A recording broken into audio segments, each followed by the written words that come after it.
জান্নাতের দিকে যাওয়ার সময় হঠাৎ করে আপনার ছেলে আব্দুল করিম সামনে আসবে।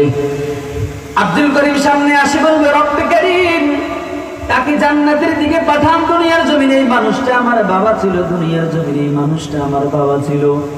ও মালিক, আমার বাবা নিজে ফজরের সময় ঠান্ডা পানি দিয়ে উযু করে মসজিদে গেছেন নামাজ পড়ার জন্য। পাশের রুমে আমি আব্দুল করিম ঘুমাইছি, আমার বাবা আব্দুল করিম আমি ছেলেকে জাগাই নাই।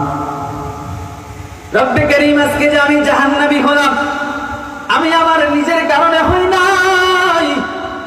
আমার বাবা সেই দিন যদি ফজরের সময় যদি আমাকে জাগাইতো রে মালিক, আমি ওই দিন নামাজ পড়তাম, নামাজি হইতাম, বেনামাজি হইতাম না। আমি যে জাহান্নামে যাইতেছি এটা আমার কারণে নয়, আমার বাবার কারণে যাইতেছি। মুনিবের দরবারে যখন দরখাস্ত করবেন, মুফাসসিরুনে কেরাম বলেন, এই ছেলে মেয়েগুলো হবে আমার আপনার জন্য রাত সাক্ষী। রাত সাক্ষী, রাত সাক্ষী মানে কি? যাদের কথা আদালত বেকসুর খালাস দিয়া দিবে।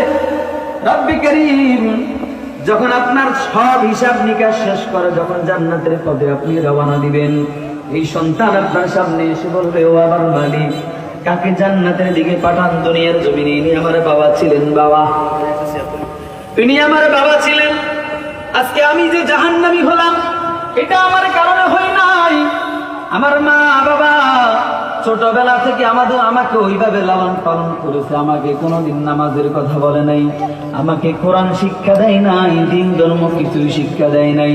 এই জন্য মুনিব আমি নামাজি হই নাই। আজকে আমাকে জাহান্নামে দেওয়ার আগে আমার বাবাকে জাহান্নামে দে। আপনার মেয়েও ঠিক একই অবস্থা।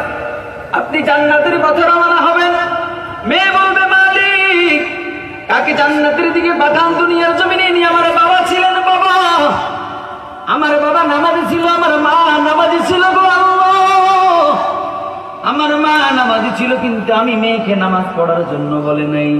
ফজরের সময় মা উঠে নামাজ পড়ে, ফজরের পরে কোরআন তেলাওয়াত করে, কিন্তু আমি উপযুক্ত মেয়ে, আমার উপর তো নামাজ পড়া ছিল, কিন্তু আমার মা আমাকে জাগাই নাই, আমি ঘুমেছিলাম। বলেন কি জবাব দিবেন সেই দিন? কথা বলেন, কি জবাব দিবেন সেই দিন? যাদের জন্য দুনিয়ার জমিনে আপনি এত কষ্ট করতেছেন, আমার মনে বলেন, শুনো, যাদের জন্য তুমি কষ্ট করতেছো, এই মানুষগুলাকে যদি সঠিক পথে যদি পরিচালনা করতে না পারো, এই মানুষগুলা তোমার জন্য জাহান্নামে যাওয়ার কারণ হয়ে যাবে। সুতরাং দুনিয়ার জমিনে আমার মালিক যাদেরকে ধন সম্পদ ছেলে মেয়ে যে সমস্ত নিয়ামত গুলা দিয়েছেন, এই নিয়ামত গুলাকে সঠিক পথে যদি